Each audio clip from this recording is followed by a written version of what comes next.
This podcast is part of the Treksphere Network. To find more Star Trek-related content, visit Treksphere.com. As you know, this is the measure of an episode where we talk about Picard. And Jonathan? You're so aggressive. Well, I want to get through that so we can get to the real intro of the show. I teed it up for you. Right, I know. Well, this is hard because, like, should I just read it or should I read it as the person who's supposed to be talking? Like, so there's Picard, but now there's also older Picard, and we haven't practiced his voice at all. You can do it as the snarky Borg Queen. Oh, man, she was amazing. But, all right. Oh, maybe? You threw me off now. No, I'll do, yeah. My name is Jean-Luc Picard. I had an accident and I woke up in 2024. Am I mad? In a coma? Or back in time? This is starting to sound like James Mason. Whatever's happened, it's like I've landed on a different planet. Now, maybe if I can work out the reason, I can get home. I realized saying that, like thinking about his dialogue, he and Ian McKellen hang out way too much because Picard, like Patrick Stewart, is now acting in an Ian McKellen manner. Well, Brent Spiner famously makes this joke too.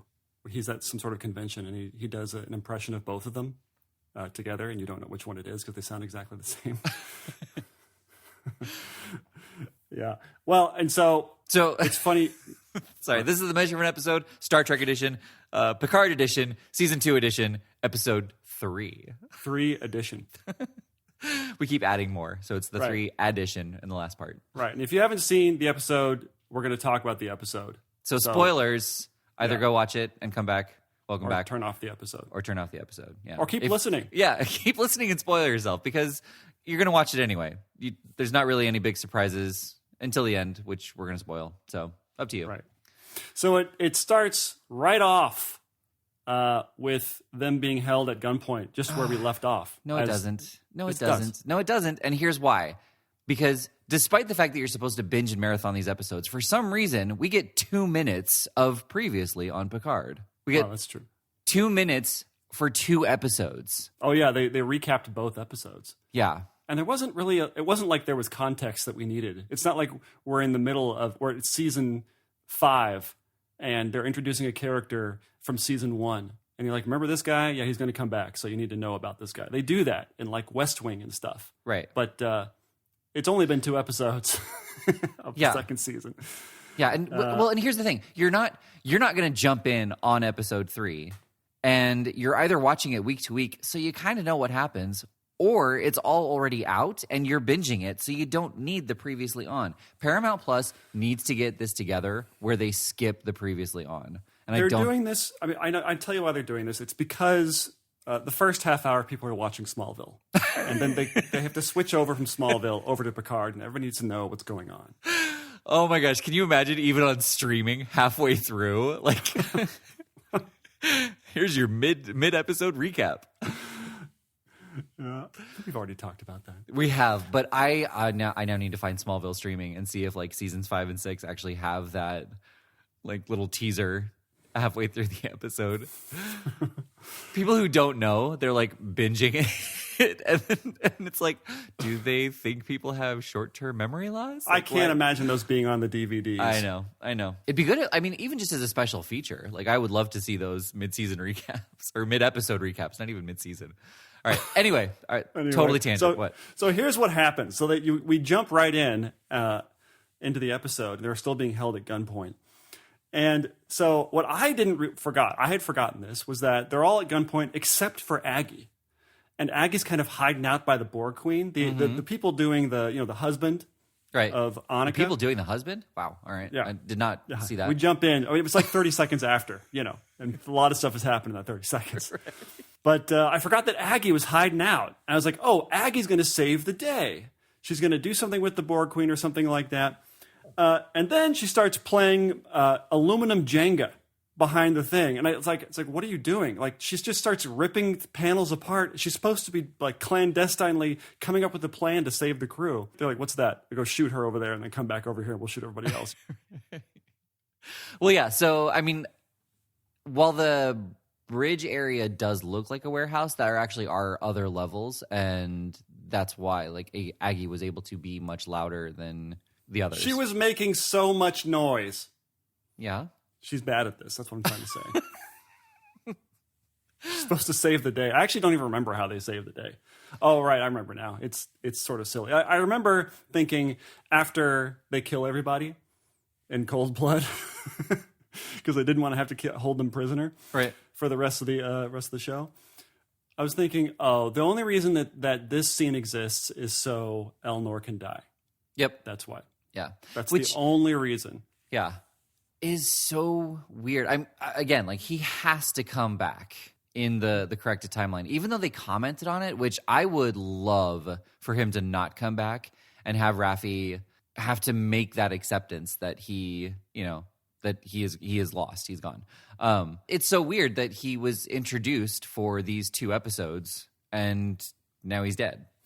Yeah. And they also missed an opportunity because this episode feels a lot like they're somehow homaging the Star Trek 4 Undiscovered Country. No, Star Trek No Way Home. What is it? Voyage Home.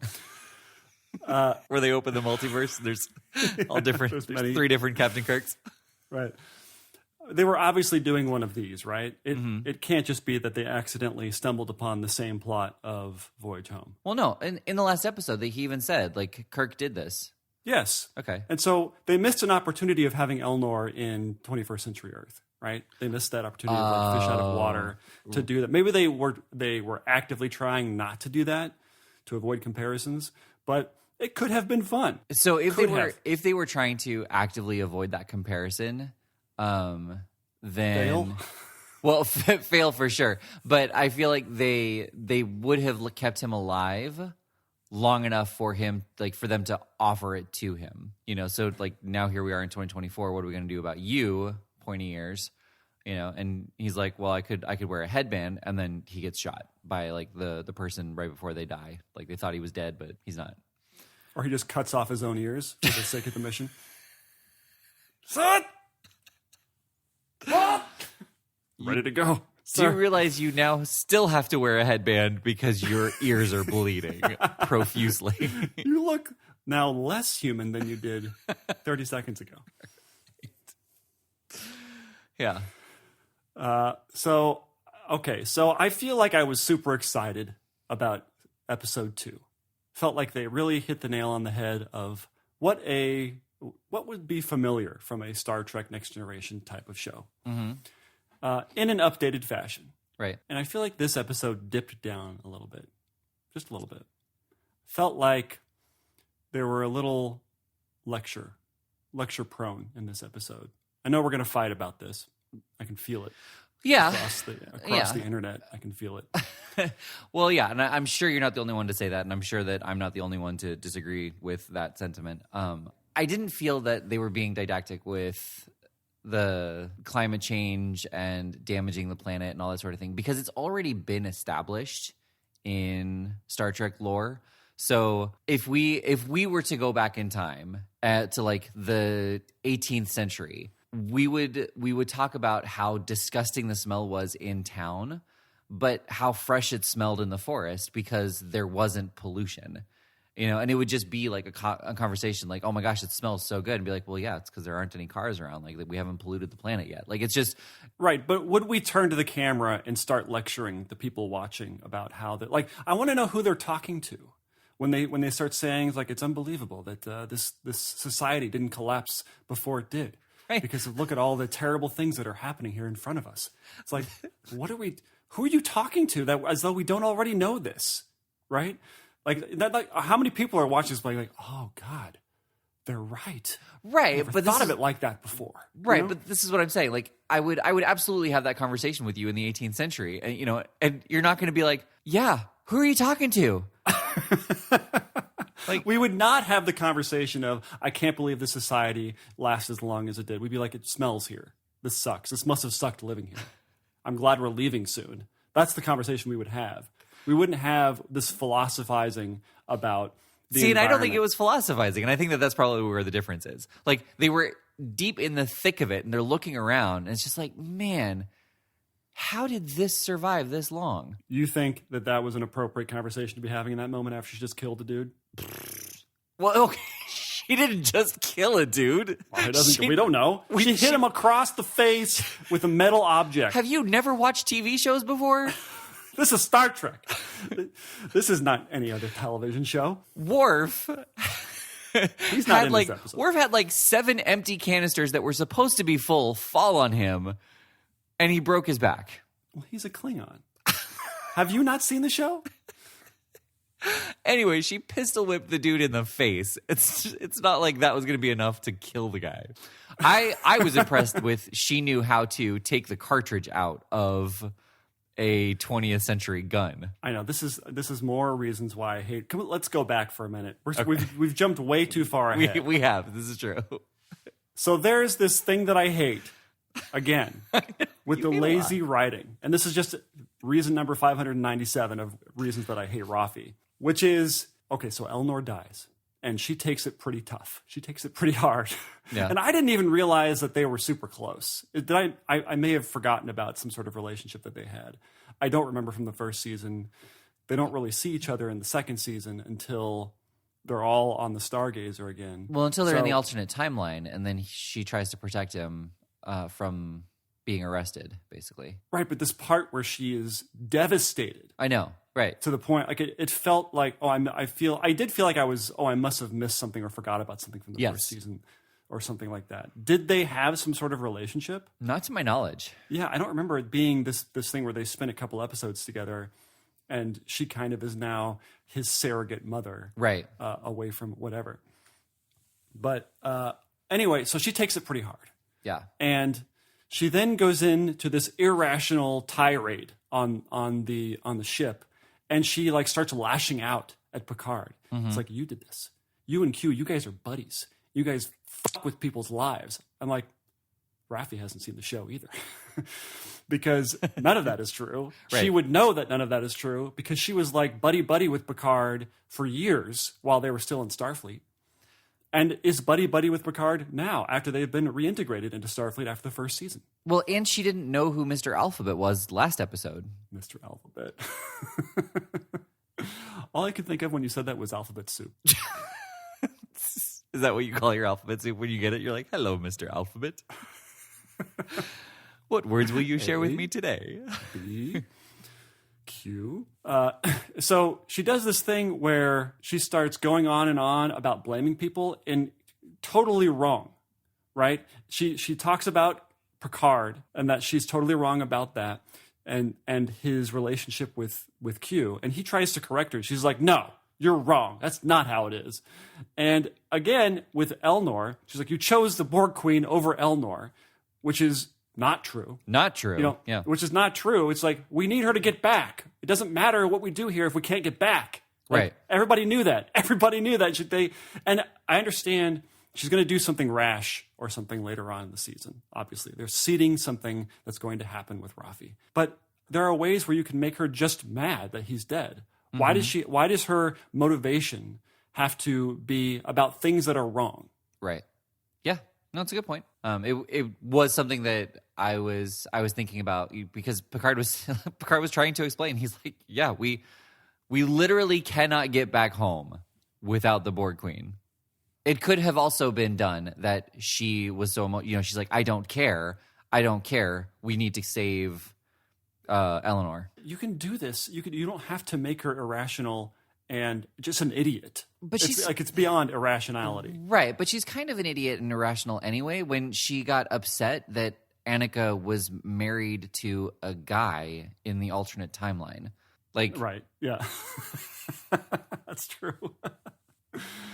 Yeah, it's like being blamed for sitting next to someone of the opposite sex on an airplane who's a stranger. It's like, oh, I noticed your seatmate was a woman. Right. Yeah. It's like, what?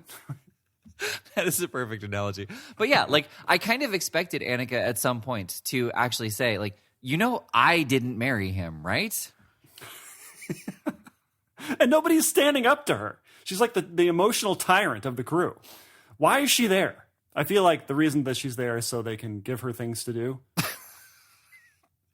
What if they didn't give her things to do? Oh, well, then she would not be. She cannot be rationalized as a character on the crew, and they have to kill her. I wonder if that was offered in like the writer's room. What if she wasn't given things to do, so she didn't have to be there? And they're like, I don't understand.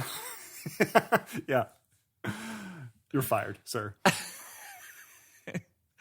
So they beam down.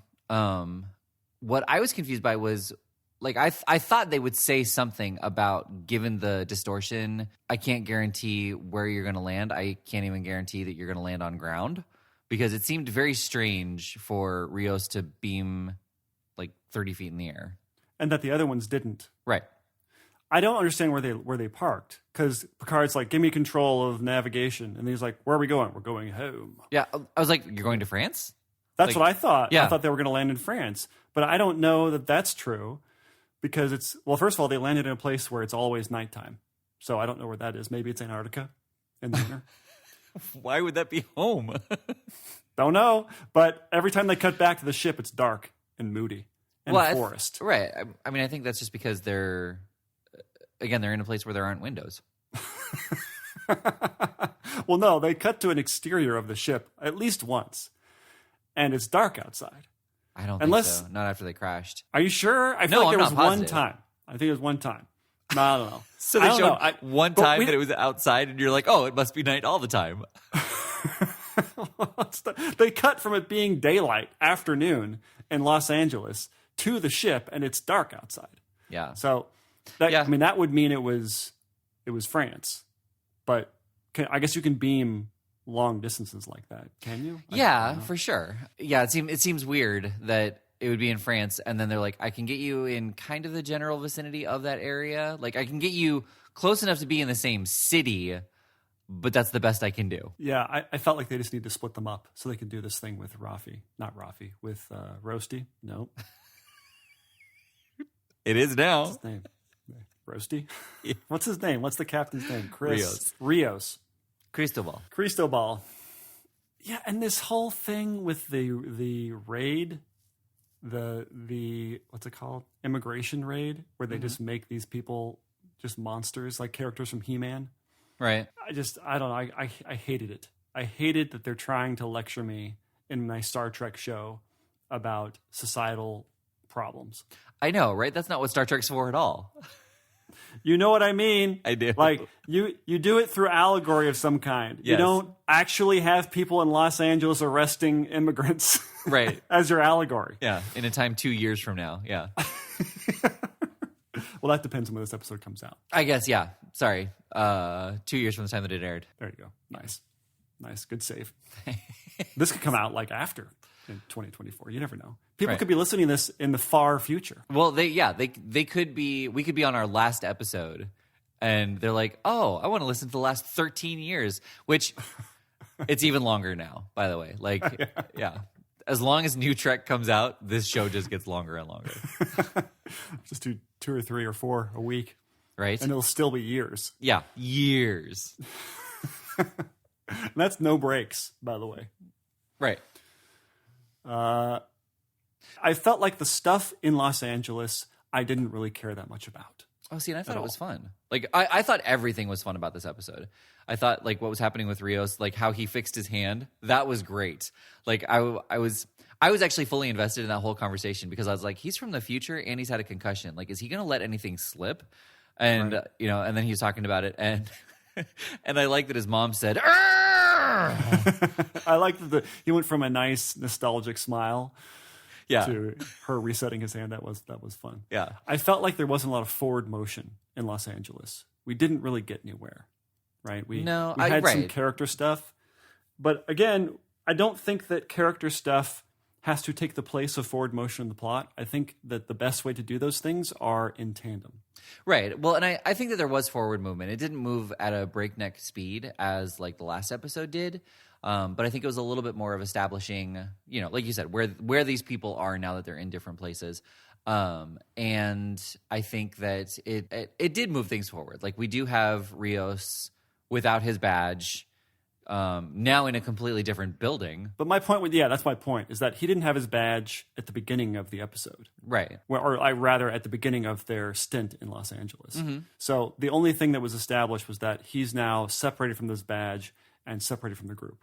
Right. And they don't know where he is. And that was true at the beginning of the hospital scene. Yeah. But I did like that, it was the stakes escalated at the very end of it. Because he was separated from his badge, but it was in the same building with him, so he was like just about to get it. And now he's taken away and nobody knows where he is or how to find him. I appreciate the stakes. Right. But also the stuff with Seven and Rafi, I feel like they accomplished almost nothing at this point. And like they landed, they killed a person with a gun. They stole his money. And then they went to the top of the tallest building and noted how terrible the pollution is, which I guess we would too. I mean, everybody does. Whenever anybody goes into a tall building in Los Angeles, it's always like, that's where we're breathing. Well, right? That's true. that is so true. Every time you're up, you're like, oh, that's so. Oh my god, I didn't even think about that. But yeah, it's actually that air was actually much clearer than it should have been, given the fact that they were in LA. Well, it's just so funny. I mean, I feel like the cynical Paul wants to come out and say the only reason this episode is set in the time that it is set, which is 2024, is that so the characters could roll out of bed onto set. There was no, like, it was even in the middle of the day where there's not like even a night shoot or something like that where LA arguably looks better. Yeah. Yeah. It's just it's afternoon, after brunch. Right. They got to sleep in. Yeah. Right. Yeah. That's funny. I'm very curious to see how this all goes, because what I'm wondering is if when the timeline corrects itself and everything reverses, does it matter? Like, what I'm thinking is, they talked about how Annika feels or looks much more relaxed, and she made a comment about how strangers like her here. And so I could see this season ending with her wanting to stay in the past. And, either them telling her no and she has to come back, or her staying in the past and then them resetting the timeline and her being there. I don't know. I mean, I feel like at this point it's hard to tell where this is going. Yeah. They can't which is great. Yeah, they can't spend the whole season in Los Angeles. If they do, I will be so mad. I will be so pissed off if they spend most of the season in Los Angeles. Yeah. Hopefully they leave soon. But I do feel like the Los Angeles stuff hopefully is just sort of a quick and dirty, they're going to spend the next episode getting a Rios, and then they're going to continue the plot, the Star Trek plot. And so that leads me to say the stuff with Aggie and the Borg Queen was great. Yes. I thought that was Star Trek at its best. Kind of. Kind of at its best. I mean, yeah, that's top Star Trek. I wouldn't say it's best, but yeah, that's the stuff that we're here for. The whole thing where she's self-assimilates or volunteers to be assimilated, where you just stick a thing into the neck. Yeah, weird, right? I didn't know you could do that. It's like, well, and so simply, like, there was no it looked to be kind of like an auxiliary port that he just stabbed into her neck. I know. It's like, no, wrong tube. Well, yeah, and why into the side of her neck unless she already had some kind of port at the base of her neck that she had already put in, and he was just grabbing it from the side like she had some kind of cord dangling out. Like, why would it have not been the Matrix style where it was at the base of her cortex? Like, it was just... It'd be so great if Picard just picks up some random tube and starts poking her in the neck. It's like, Picard, what are you doing? It's supposed to go here. I've seen it in the movies. Right. Thank you, Mr. Connery. I know. He sounds like it, kind of. But yeah. Like, what I'm going to give them the benefit of the doubt that they're using whatever information they've learned from the Borg Reclamation Project, that they've studied Borg assimilation technology, and they have tools for that. Because he has this little tablet that sort of is somehow monitoring her self-conscious? Subconscious. And so I was okay kind of with her that self-conscious. stuff. Yeah, kind of. She's actually like a really good actor. She is, yeah. She does such a good job. And all the switches between when she was the Borg Queen, then she was regular Aggie. Mm-hmm. All that stuff was really cool. And I loved the consequence of that, where it seems like a little bit of Aggie was implanted into the Borg Queen. Right. Because she kind of comes out kind of snarky. She wasn't that way when they talked to her in the second episode. Right. Now she's a little bit kind of snarky, like she's kind of inherited some of Aggie's personality. Oh, well, they acknowledged where the character change came from, because she's now before the time split, and so she has her wits about her. Well, no, I felt like that nothing changed. It was hilarious when they're like landing and the ship is rumbling about, and they're kind of going, they're like decimating this forest, and the Borg Queen, like she's in her little like capsule, and it just falls flat in her face. I literally laughed out loud. It felt like something out of Family Guy. Because she's like, oh, no. Right. But yeah. I felt like when they talked to her 5 minutes ago in the chronology of the movie or of the show, mm-hmm. she was different than after the assimilation thing with Aggie. She was totally different. Like she had sass. Well, they couldn't talk to her before. Like she didn't say anything in this episode before Aggie went into help. Right, but like okay. in the chronology of the show, 5 minutes ago or 10 minutes ago. Oh, I see. They were talking to her in the old or the alternate timeline. Right. In that area. Yeah. And she was like a regular Borg Queen, right? Right. Well, yeah, that's she was that way because she could feel both timelines. So she was very distracted and broken. And so they've now moved to before that timeline split. Did they say that? Yeah. No, I must have missed that. Yeah. I want to believe that there's a little bit of Aggie now in the Borg Queen. Sure. I mean, we didn't see what her personality was before the timeline split. So we kind of did from First Contact and Voyager, and she's kind of arrogant and cocksure. So there's multiple queens, which also kind of ruins the fun of the Borg. But why would there be multiple queens? Well, because there's multiple hives. Is there? I thought there was one collective. No, apparently, like each cube is its own hive. So each cube has a queen? Apparently. Oh. That's dumb. Yeah, the Borg Queen in Voyager was not the Borg Queen from First Contact, is not the Borg Queen that is here. Stupid. I believe. I could be wrong. But that's what I believe that I read. I mean, the other part of it, too, is even if there is one Borg Queen, that Borg Queen was killed in First Contact, so they needed a new queen. Well, I would think that they would make a new queen. Yeah. If the old queen gets dead, then they make a new one, but that there would only ever be, the queen is dead, long live the queen. Right. And there is whatever that cyborg, full-on cybernetic Borg Queen was on the bridge in the first episode. Right. But anyway, I felt like all the stuff with Aggie, I was kind of riveted by that stuff. Mm-hmm. I thought it was cool. Yeah. And I hope that they continue there's something going on now. They've seeded something. There's some sort of connection between the two of them because the queen is now impressed by Aggie. Which was, oh my gosh, that was a great line to end the episode on. I forget what the first word was, but she said, like you've done something more like delightful and more deadly. Right. Yeah, something along those lines. Yeah. That you've impressed me. Yeah. A little bit He-Man. A little too He-Man for me. Oh, really? See, I bit. wasn't expecting you've impressed me.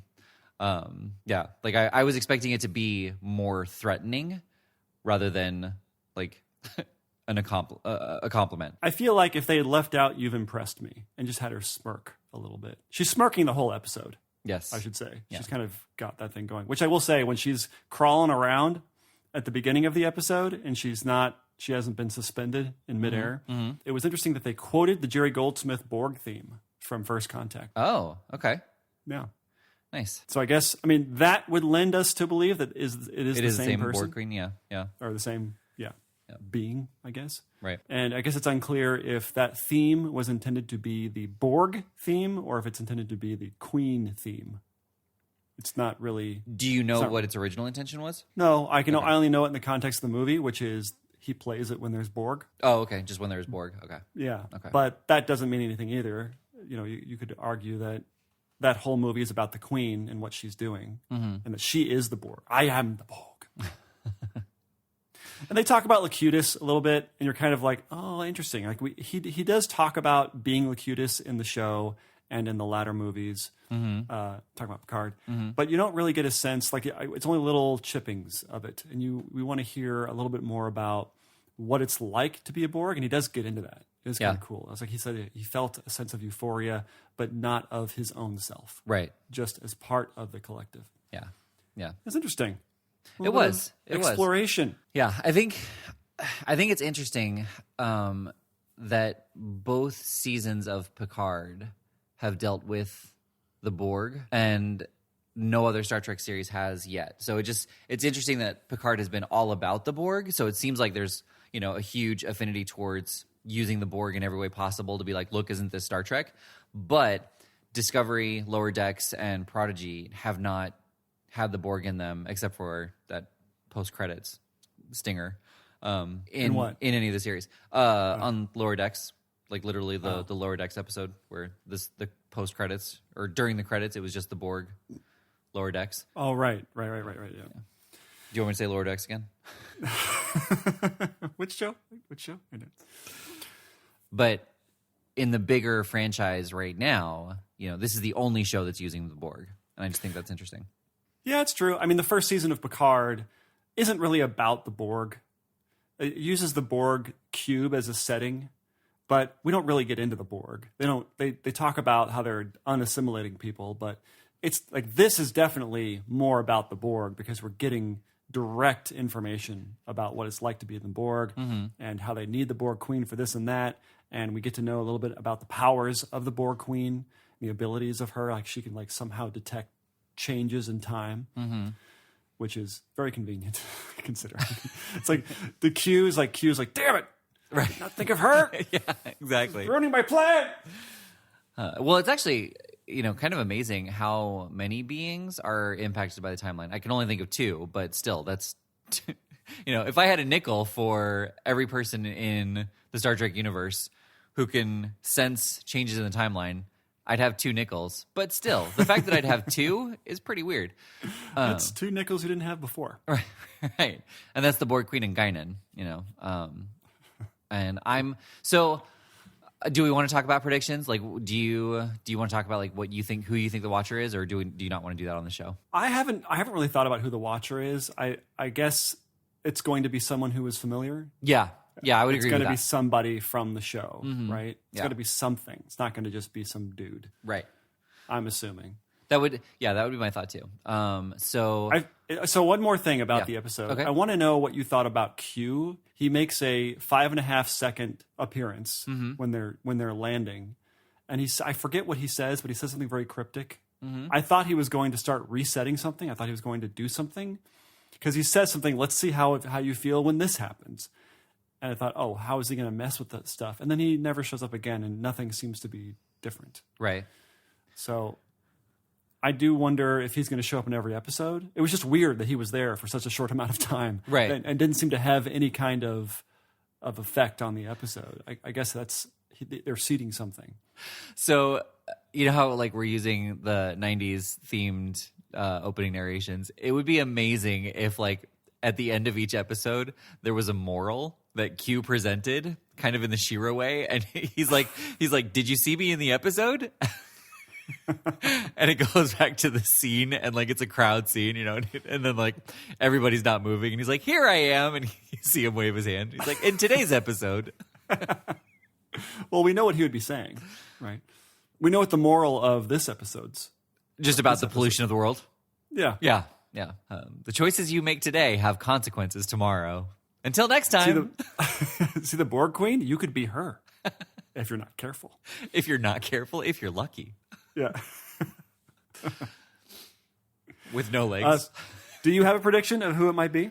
So I feel like it's going to be Guinan, just because she was in the past before. Who knows how long she was on the planet. I don't know how they would do that. Like, It's going to be tough. Yeah, she looks so different now. Right.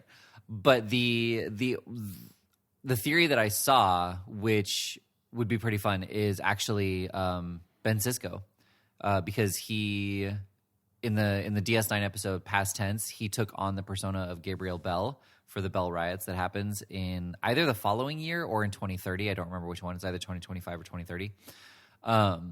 So he would be close to being there, and as a prophet, he'd be able to jump around in time anyway.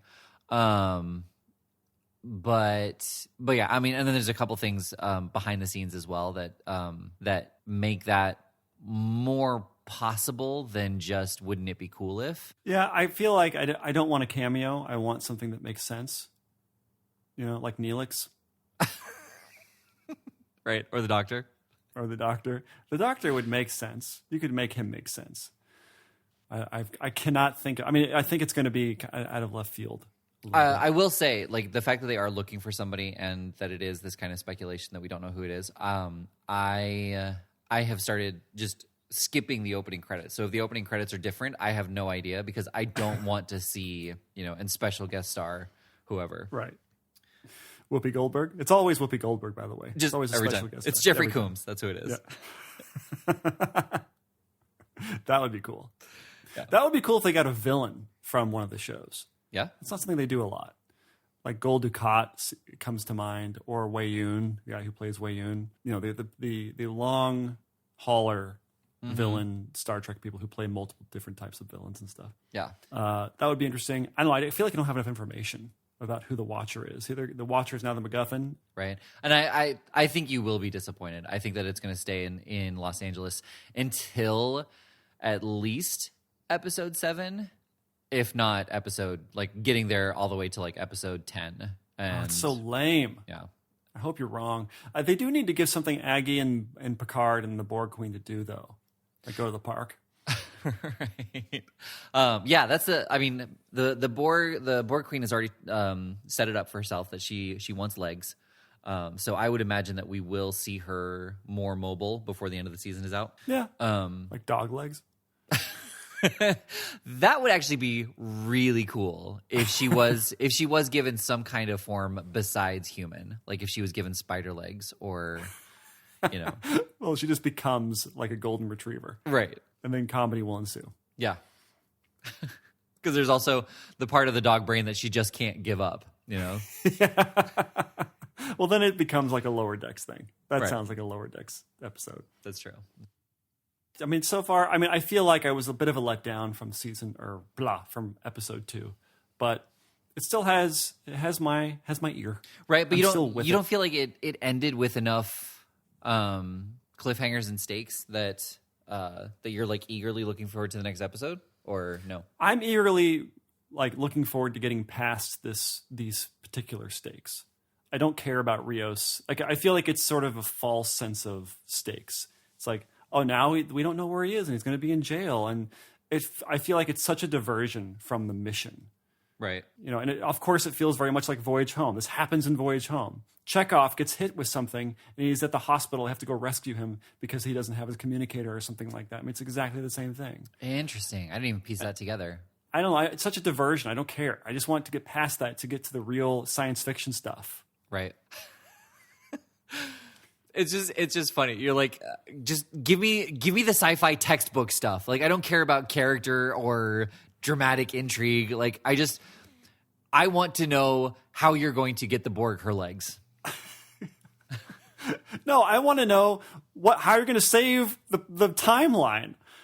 Rios in jail because he doesn't have his communicator is nothing to me. You know what I mean? Right. I'm fine with character stuff. But I mean, if all they did was literally solve the timeline problem, this would be done in 30 minutes. Well, I mean, they could be creative. But to have it completely focus around just fixing the timeline, it would become almost farcical because of all of the problems that would have to come up with fixing the timeline. If that's the only problem they're dealing with, I'll tell you. I'll give you an example. okay. I'll give you an example. Okay. It's the this person has amnesia and they don't know that they were the president of the United States and they have the codes, but they have amnesia. Right. It's like, oh God, now we have to watch them go through. It's like, you don't know who you are. You are the president. It's like, I am? I don't feel like the president. Well, you are, damn it. And you're going to do, it's like, why do we have to go through these motions now of solving a problem that has nothing to do with the plot? It's just there for a cliffhanger. You know, yes. I mean, it probably won't be there. It's not like we're going to spend 2 or 3 episodes rescuing Rafi. Oh, right? I think we will. Whatever. I think we will.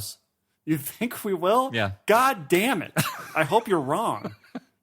I think that he will not be with the team by the end of next episode, but I think he will be at least by the end of episode 5, like maybe sooner or no later than the end of episode 5. But I think it's going to be all of next episode. He will not be with the team.